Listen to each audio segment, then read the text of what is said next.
Eh bang, dah siap bang? What's up bro? Bukan bro time eh? Yeah bro. What's up bro?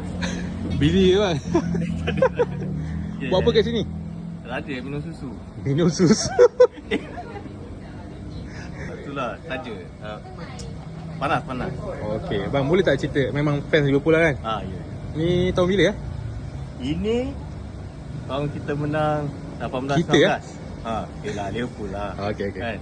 Kita menang 18-19. Masa tu kita menang dengan Spurs. Champions League. Yes. That's why dia nombor 5 lagi. Betul. Ini kena tengok. Nombor 5 Sekarang dah 6 by the way.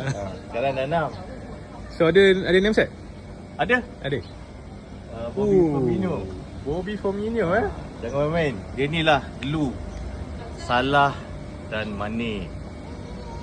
Masa tu Salah dengan Mane dia tengah fighting. Dia score lot goals. I think 22 goals each. Tapi kalau tak ada Firmino bro, tak jadi Salah dengan Mane. Sebab Firmino ni macam dua-dua ni ada ego. Firmino yang Dia lah glue. Ah. Dia lah glue.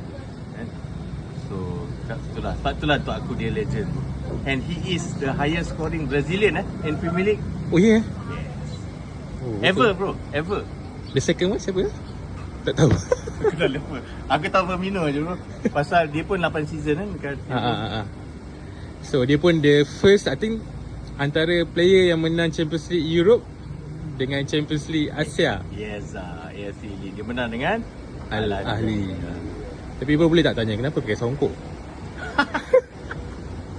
Dekat Sebenarnya actually hari tu aku nak buat konten, tapi lepas tu aku punya rambut berkumis sikit. So aku carilah benda yang ni kan dekat. Pakailah songkok. Oi. So and then semua orang cakap, bang, apa pakai songkok bagus. Saya tu lah. Bukan penunggang agama ya? Tak ada. Aku nampak Melayu sikit. I see. Sebab dekat konten pakai songkok. Live songkok. Real life. Alhamdulillah. Amin. Aduh. Okay bang, Nak minum tak? minum susu. Minum susu. Kalau nak minum susu boleh minum susu. Saya kopi. Okey bro, okey. Kalau nak cakap je. Boleh bang? Okay, boleh lah satu kopi. Okey bro, jom. Okay.